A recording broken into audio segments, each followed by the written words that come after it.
ഫിലിപ്പീൻസിൽ വൻ ഭൂചലനം ഉണ്ടായി. 8.2 തീവ്രത അവിടെ രേഖപ്പെടുത്തി.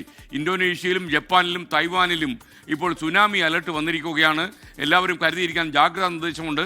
വൻ നാശനഷ്ടമുണ്ടായി, കെട്ടിടങ്ങൾ തകർന്നു വീണു, ഒരുപാട് അത്യാഹിതങ്ങൾ സംഭവിച്ചുവെന്ന വിവരം വരുന്നു. അതിൻ്റെ ദൃശ്യങ്ങളിലേക്കാണ് നമ്മൾ ആദ്യം പോകുന്നത്. കെട്ടിടങ്ങൾ തകർന്നു വീഴുന്നു. സുനാമി നാളുകളെ ഓർമ്മിപ്പിക്കുന്ന രീതിയിൽ കെട്ടിടങ്ങൾ ഒന്നൊന്നായി അവിടെ തകർന്നു വീണുവെന്ന് ഇന്തോനേഷ്യയിൽ എന്നാണ് ലഭിക്കുന്ന വിവരം. US ജിയോളജിക്കൽ സർവേയുടെ കണക്കുകൾ പ്രകാരം റിക്ടർ സ്കെയിലിൽ 7.8 തീവ്രത രേഖപ്പെടുത്തിയ അതിശക്തമായ ഭൂചലനമാണ് ഉണ്ടായിരിക്കുന്നത്. ഈ മിന്താനാവോ എന്ന് പറഞ്ഞ മേഖലയിലാണ് ഏറ്റവും വലിയ ഈ ഭൂകമ്പം അനുഭവപ്പെട്ടതെന്നാണ് റിപ്പോർട്ടുകൾ സൂചിപ്പിക്കുന്നത്. ഈ ഭൂചലനത്തെ തുടർന്ന് ഫിലിപ്പീൻസിലും അതുപോലെ അതിന്റെ അയൽ രാജ്യങ്ങൾ ഇന്തോനേഷ്യ, ജപ്പാൻ ഇവിടങ്ങളിലെല്ലാം അടിയന്തര സുനാമി മുന്നറിയിപ്പ് പുറപ്പെടുവിച്ചിരിക്കുകയാണ്.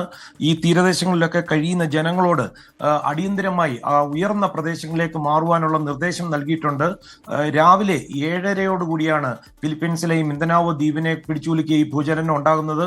മിന്ദനാവോ ദ്വീപിന്റെ തെക്കേ അറ്റത്ത് അവിടെ ഒരു സാന്റോസ് പട്ടണത്തിൽ അവിടെയാണ് ഇതിന്റെ പ്രഭവ കേന്ദ്രമെന്നാണ് ഇപ്പോൾ ലഭിക്കുന്ന റിപ്പോർട്ടുകൾ. ഭൂമിയുടെ പ്രതലത്തിൽ നിന്ന് ഏകദേശം 35 കിലോമീറ്റർ ആഴത്തിലായിട്ടാണ് ഈ ഭൂചലനം രൂപപ്പെട്ടത്. തുടർന്ന് ഈ മേഖലയിലെല്ലാം ഇപ്പോൾ വൈദ്യുതിയും അതുപോലെ ഇന്റർനെറ്റും ഒക്കെ തടസ്സപ്പെട്ടിരിക്കുകയാണ്. SKN ഇന്ന് ഇവിടെ സ്കൂൾ ആരംഭിക്കുന്ന ദിവസമാണ്. അതുകൊണ്ട് ക്ലാസ്സുകളിൽ കുട്ടികളും അതുപോലെ അധ്യാപകരും ഒക്കെ എത്തിയിരുന്നു. ഇവരെല്ലാം ഈ കെട്ടിടങ്ങൾക്ക് പുറത്തേക്ക് ഓടി രക്ഷപ്പെടുകയായിരുന്നു. ഈ മേഖലയിൽ ഇനിയും വൻ സുനാമി തിരമാലകൾക്ക് സാധ്യതയുണ്ടെന്നുള്ള മുന്നറിയിപ്പ് ഫിലിപ്പീൻസിന്റെ കാലാവസ്ഥാ നിരീക്ഷണ കേന്ദ്രങ്ങൾ കൊടുത്തിട്ടുണ്ട്. അത് മാത്രമല്ല, ഏതാനും മണിക്കൂറുകൾക്കുള്ളിൽ വലിയ തിരമാലകൾ അടിച്ചു കയറിയേക്കാമെന്നാണ് ഇവരുടെ മുന്നറിയിപ്പ് വന്നിരിക്കുന്നത്. ഫിലിപ്പീൻസിന് പുറമെ അടുത്തുള്ള സ്ഥലങ്ങളായ ഇന്തോനേഷ്യ, ജപ്പാൻ ഇവിടെയും ഈ സുനാമി ജാഗ്രതാ നിർദ്ദേശമുണ്ട്.